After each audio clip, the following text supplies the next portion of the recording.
What's up? I'm that one guy from 87, and today I will be replacing the sway bar links and bushing mounts in my 2007 Chevy Silverado. So to get to your sway bar links, I will not be jacking up the truck.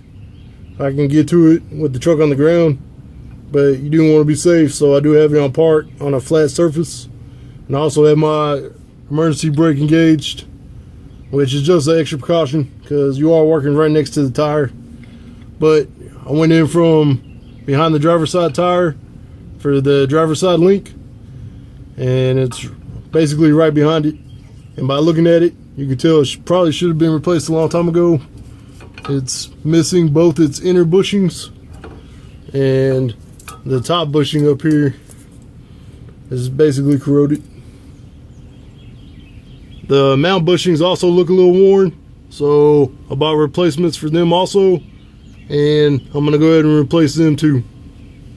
So the parts I'm going to be using today are the Moog, or Moog, however you want to say it, sway bar links, and also the sway bar mount bushings.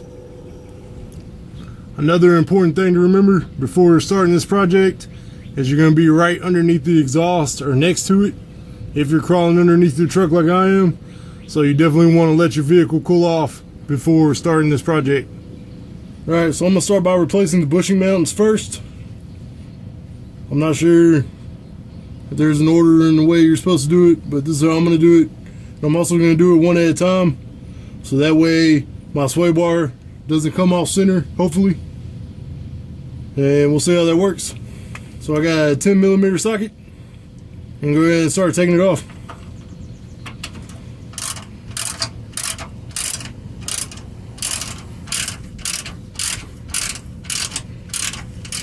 Alright, so we take the bracket off, unfold this, which this don't look so bad, but since I already bought a new one, I'm just gonna go ahead and put the new one on. Alright, so I got my new mounting bushing. I'm just gonna put it on the same way the old one came off. Put it on there, slide it over, get it into place, and then just tighten them back down. Which if you check your owner's manual or any type of guide, it should tell you what to torque these to. Which for right now, I'm just gonna get them snug. Alright, so we got the driver's side mount bushing on. So now I'm going to go to the passenger side, put that mount bushing on, and then I'll move to the links.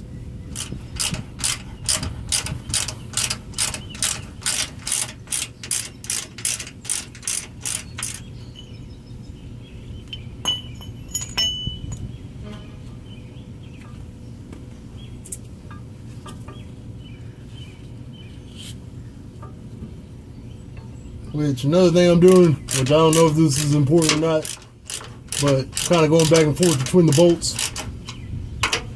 That way, hopefully it'll keep it flush and even. Which again, I don't know if that's something that you should worry about, but it is something I'm going to do.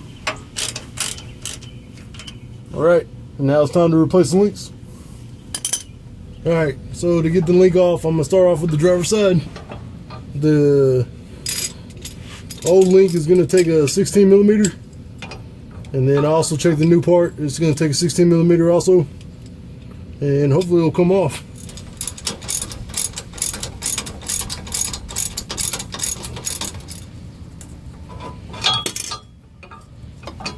Alright, so I was able to get the nut off at the top of the bolt, but I did end up using vice grips instead of the 16mm wrench.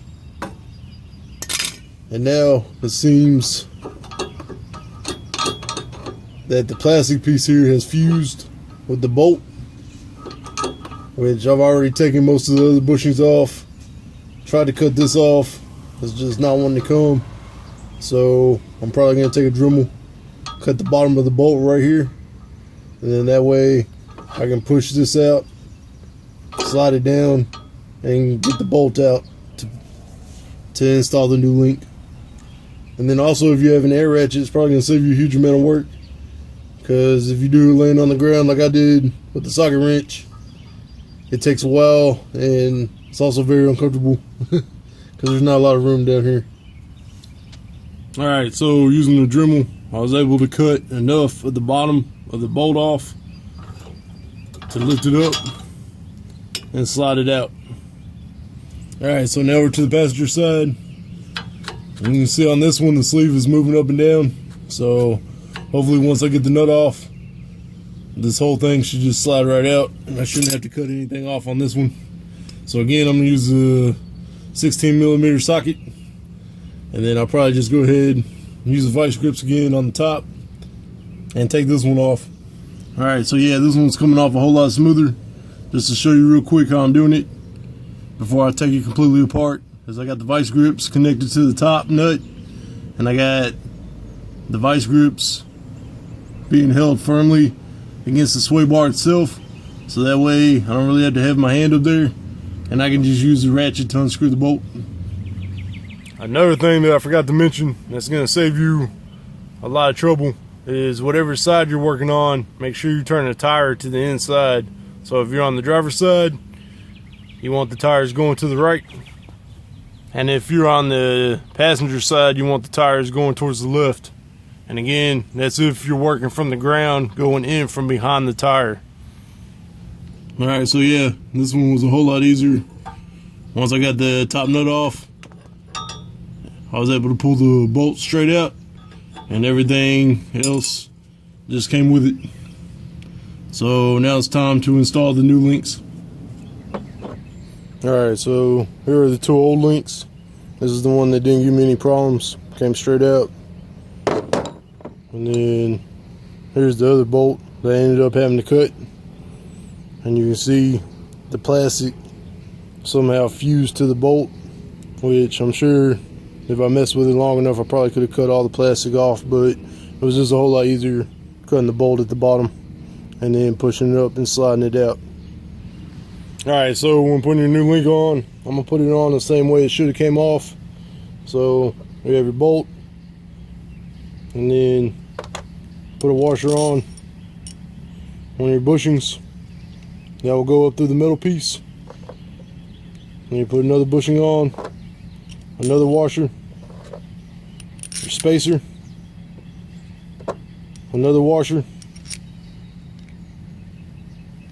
your other bushing, and then that will go through your sway bar. And then you put your last bushing on, and then slide your nut over the top and screw it in. And the instructions that came with these said that when you tighten it down, there should be 2 to 3 threads sticking out.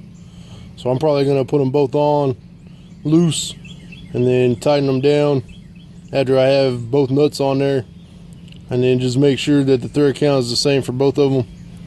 Alright, to show you what it looks like once you get it on there, it's just like how I was talking about setting it up.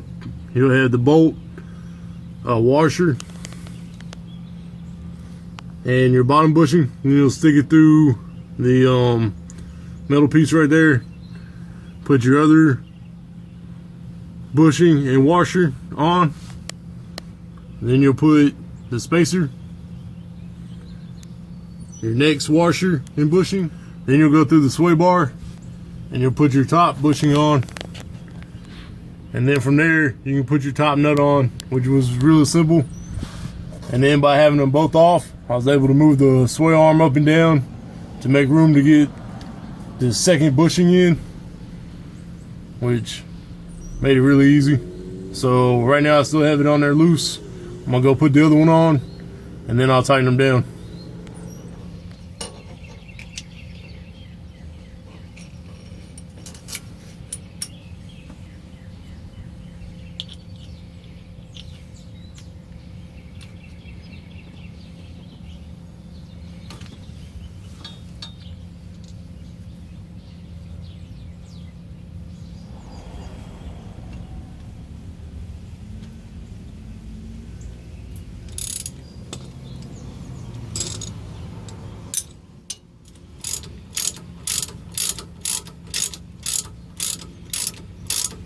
So here's what the top of the passenger side look like when I was done tightening it up, and then the driver's side. So I'm that one guy from 87. I just changed out both sway bar links and bushing mounts on my 2007 Chevy Silverado. It's not the only way you can do this.